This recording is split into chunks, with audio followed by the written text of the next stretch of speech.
Hello, everyone, and welcome to the Uplifting Impact podcast. I'm Justin Ponder, Chief Information Officer with Uplifting Impact, and I'm excited to be hosting you today as we dive deeper into our journey to make the world more diverse, equitable, and inclusive. Today, I'm very excited to be talking with Lily Lamboy. Lily Lamboy leads the Diversity, Equity, and Inclusion team at Blue Shield of California, which supports both internal-facing, employee-focused work and external-facing health equity, social justice, and business growth initiatives.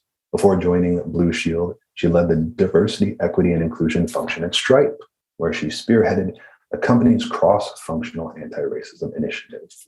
She holds a PhD in political theory from Stanford University and continued to conduct research on persistent oppression, economic justice, and organizational dynamics, with recent work featured in Theory and Research in Education, Age of Awareness, Federal Times, and Cambridge University Press.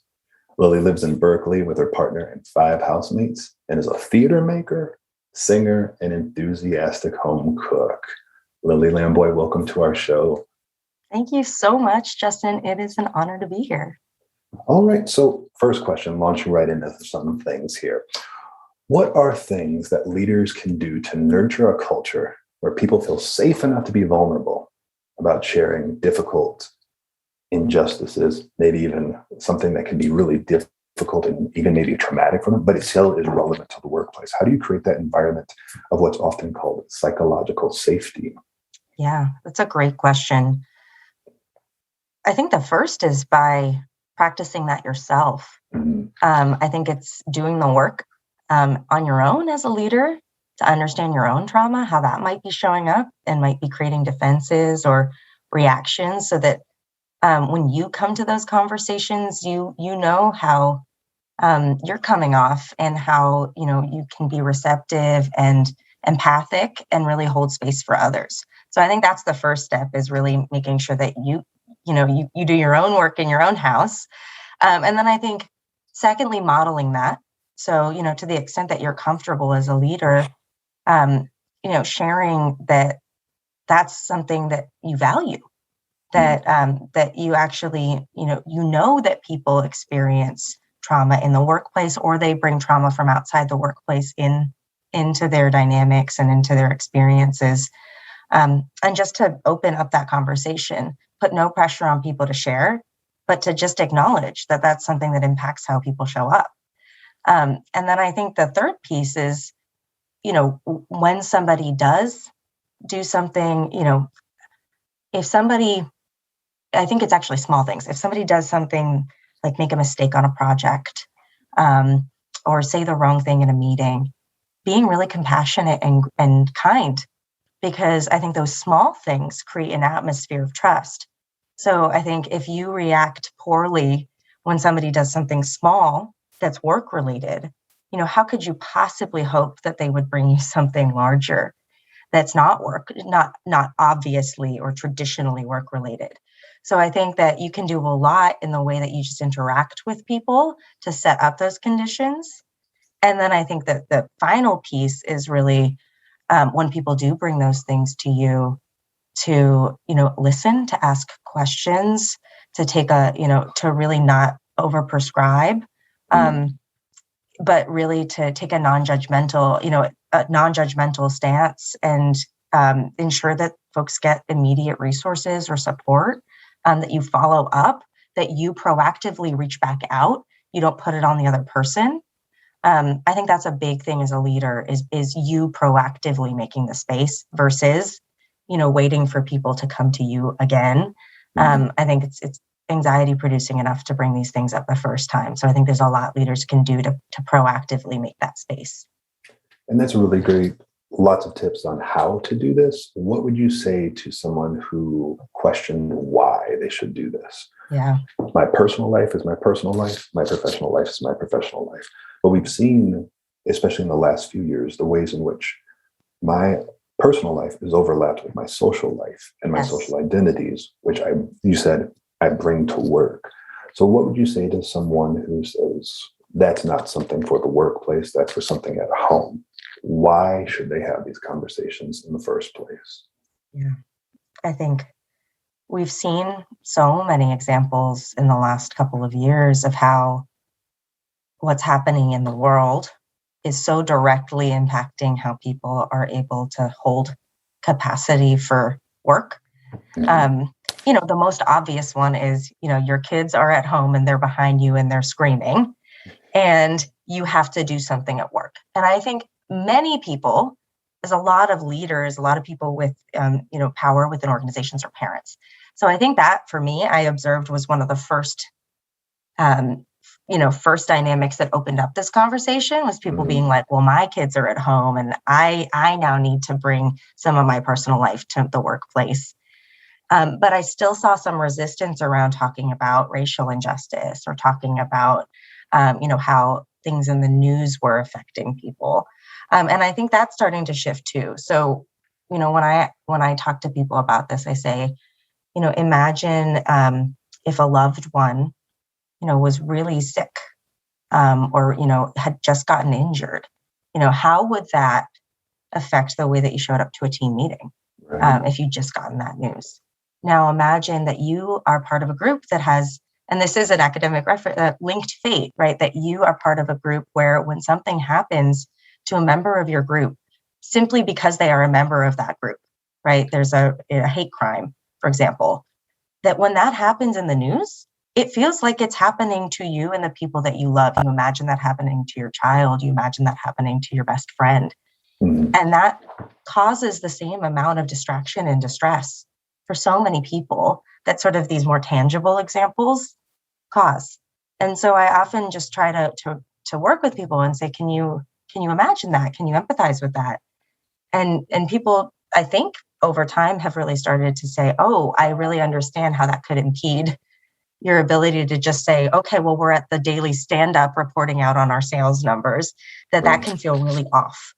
The one thing I would say is it really helps to make space for these conversations, again, proactively and outside of those daily stand-ups, et cetera. So people can feel like they can tell their leader that and also participate if they want to in the daily stand-up, right? So that those two things aren't in conflict and the only time they have to talk to their leader is during a group meeting or during their, one tiny one-on-one where they have to get through a lot of to-dos. So I think that goes back to this piece around making space for it, because otherwise you put people in a really bad position where they're forced to choose between being a good employee and being a full human being. Yeah. And so those are really valuable tips about what a leader can do to create the space. What tips would you provide for leaders to not only make the space, but to make the space safe enough for people from underrepresented groups to share, especially if it's across identities? So if there's a moment of national linked fate, hate crime or trauma along the lines of gender, for example, me as a cisgender heterosexual male, how do I create that space, but also remain aware of my privilege and the kind of barriers just who I am might create for people from other genders? Yeah. So, I'll just speak for, myself for a second and then maybe think about your situation second. I lead a team where I'm the only white person on my team. And I do, a lot of work on my own to make sure I come to the workplace every day aware of things that are happening in the news. To the extent that I can, I wake up every day and I make sure I'm kind of clued in to what things might be impacting folks on my team. So I think that's the first thing a leader can do is think, what identities do I hold in common with folks on my team where, if something happens, it will impact me and also them. And where do I have, identities that aren't overlapping where I need to be proactively aware and really doing that work and that reading and that research before I come into the space, so people aren't in the awkward position of me kind of ignoring it and moving forward like nothing happened. So I think that's one big thing leaders can do is be really cognizant of those gaps, and do their own work.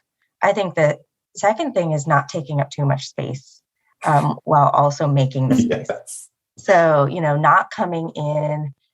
I will cry. I cry when I read news about, Asian hate, and, hate crimes or, but I'm not taking up the primary space as the leader and as a person who's, not as impacted from a linked faith perspective. So I will say, I woke up, I read this news. I can imagine this is having an effect on some of you. It definitely had an impact on me. And I want to just make some space to either sit in silence together, if anyone wants to share something, if folks need to step away.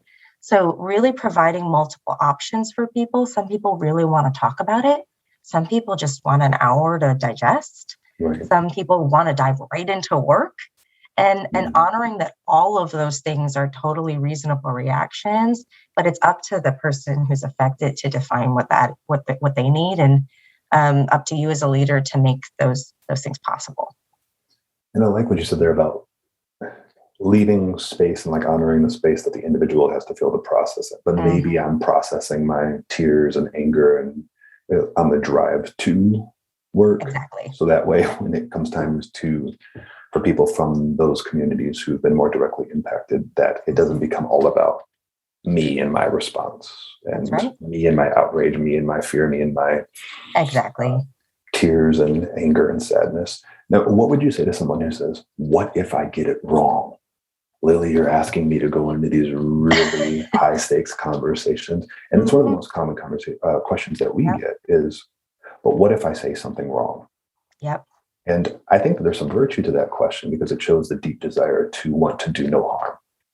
Absolutely. But also it can become a convenient out to avoid the conversation. Well, I didn't go into the conversation because I might do some harm. So therefore I'm going to leave harm because I might do things worse. Yes. So what would you say to someone, what if I say the wrong thing? I would say, if you're doing this work right, you probably will, because you'll be having enough conversations that just statistically you're gonna flub it up. I do it all the time. I still do. So I'll just give some examples. Like I was really lucky. I went to what I call a women's asterisk college. So I went to Smith College, which is, just a place for people who are not cis men, I would say. Yeah. And I was really fortunate to have a lot of, really see a lot of friends through their gender transitions and, at an early stage in my life. And I have a lot of trans friends. And I still misgender my friends sometimes when they're going through a transition. And what I've learned is just to say, oh, oops, sorry, I meant this, and move forward. And not make a huge deal out of it, not stop the whole conversation, because that I've heard from many friends makes them feel really anxious. And it shows my guilt. It centers conversation on my anxiety and my guilt instead of their identity and their needs. So I think similarly, if you do mess up and you're aware of it in the moment, that's totally fine. Just own it and say, oh, I used a term that I used growing up. And I know that term's not the one that we use anymore. Or if you realize it later, come back to the team and say, hey, I did some thinking about this and I realized that maybe I came off this way and I wanted to apologize for that. And just say, I've been thinking about it and here's what I want to do moving forward. And I actually think more than getting it right, that builds trust. Yeah. I think it means it makes space for other people to say, oh, my leader doesn't always get it right, but they owned it and they reflected and they came back. I could do that too. So I think it's actually better in some ways to be, to be fallible than infallible, because it shows that, we're always growing in this. The language we use is changing over time. Yes. Our constructs and, what we have access to from a, just knowledge perspective is evolving, and we should show that growth. Absolutely.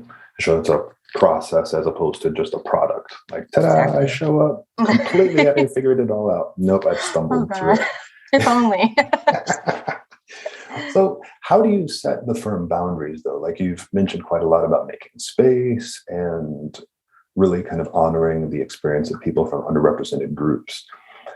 But what about the areas of pushback where it becomes really for the good of the organization and oftentimes maybe even good for folks from underrepresented groups to do what can often be seen as watering down or compromising in order to go for sustainable.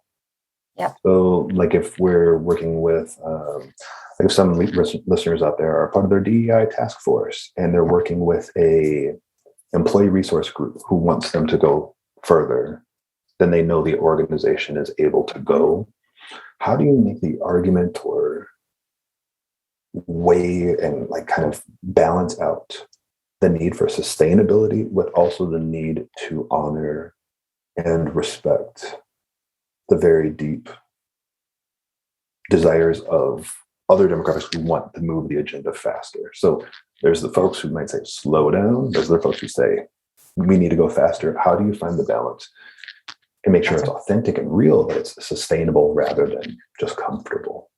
Absolutely. So I've been in that position. Yeah. I would say, I think like many people who lead these functions or work full time in this space, I started as an activist and an organizer and in some ways an agitator, somebody who, was saying, hey, this thing's missing here. And I didn't always have the solution. I just knew something was wrong and I knew how to point out examples of mine and others' experiences.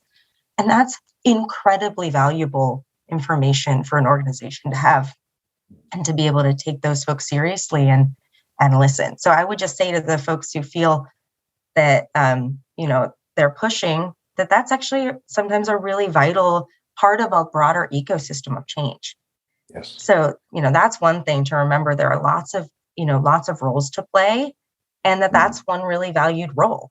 And I think over time, as I've gotten more on okay, well, what do we do about this? How do we implement the change? How do we scale it? What I learned the hard way when I first started working full time in organizations, I felt like I came out guns blazing and just was like, everything is wrong because it felt like that. And I think being an academic, coming into that space for me, I just was applying all these theories and these lenses and being like, wow, this organization is compared to the ideal is falling short.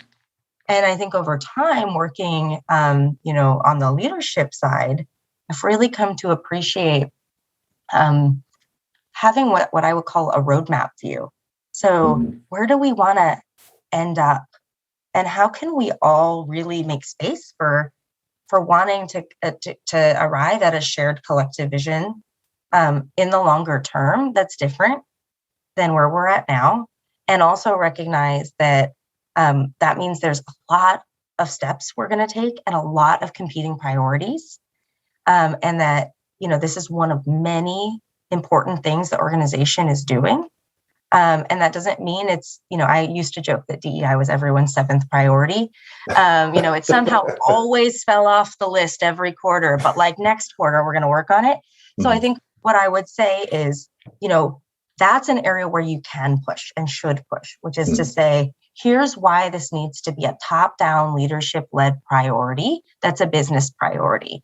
And here's what that looks like. It means that we track the progress. We're accountable for it, that our executives are up there talking about this and telling us, what the plan is and that we are going to be held accountable. So I've seen that at Blue Shield. It's amazing what that does when you hear the CEO talking about it, because it makes a lot of space then for people who are on the diversity task force or who are working in ERGs to say, okay, maybe we're not going to do this exact thing this quarter, but I see the broader vision, and I see how what I want to do fits into it. Right. And I can see that, okay, let's prioritize, these things this year, and then that will create the foundation for this, bigger thing that we want to do next year. And so that means that you're not saying, oh, that's not going to happen or that's not realistic. It's really teaching people how to build the scaffolding to get to that, shared and collective vision of what's possible. And I love that image of scaffolding to what's possible. And you talked about the relationship between starting where you can and moving up to where you want to be. So how do you do that on a personal level, like you as an individual? What are some of the things, the fun hobbies, the passions in your personal life that help you scaffold to this very broad and sometimes difficult and challenging work. So where do you find renewed energy? Yeah, I think it's really easy to feel overwhelmed by this work because, there's a lifetime's worth for each one of us to do, I think. So for me, I'll just say I set really firm boundaries at work. That's the first thing I want to say to people that it's really helped me. I work within very defined hours. I don't check my email outside of those hours. I don't have my email on my phone. And people I work with know that, and they know they can call me if something happens. So that's the first thing I'd say is make that space to do other things and then preserve that space. So, on weekends, I do work as as you said, as a theater maker with folks across the world. So I'm actually doing this really amazing virtual filmmaking project where we're creating 50 scenes with people. I think we have 6 continents represented in the work, and collaborators from Puerto Rico and Estonia and China and Brazil. And that gives me so much energy because it also I'm interacting with people who aren't in the United States and who are experiencing, really different challenges and joys. And just having that broader context is really grounding for me. And also that we're making something really beautiful together. I think that's awesome. It feels like you see the result. It's like I love to cook. So it's like, there's nothing more satisfying than, doing something that feels like it has a finite end. And then you serve the meal and everyone's so happy. Because a lot of this work in DEI feels like it's you can look back and see how much progress we've made. Like sometimes I want to cry when I think about where we were 15 years ago and where we are now, out of joy. I can't believe it. And each day you're like, did we do it? Did we? Where are we? Right. So I think for me, choosing activities with my loved ones that actually bring that satisfaction and feel whole and contained really gives me a lot of energy and joy. Well, that's awesome. And thank you very much for this time and for sharing your energy and joy with us. So if our listeners out there want to continue feeling more energy and joy from you, how can they keep in contact with you? Absolutely. So feel free to reach out on LinkedIn. I'm just Lily Lamboy.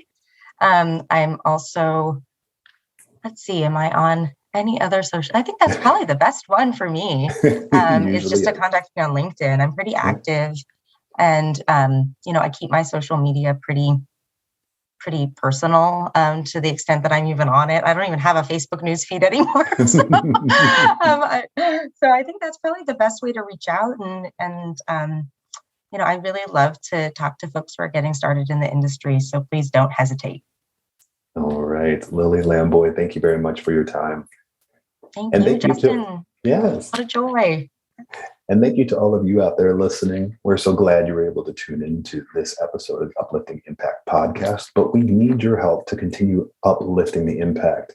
So share this episode, comment on it, or go to our website at upliftingimpact.com and provide your thoughts there. You can reach out to us at LinkedIn at Uplifting Impact, looking for Justin Ponder or Deanna Singh. And until next week, keep uplifting the impact.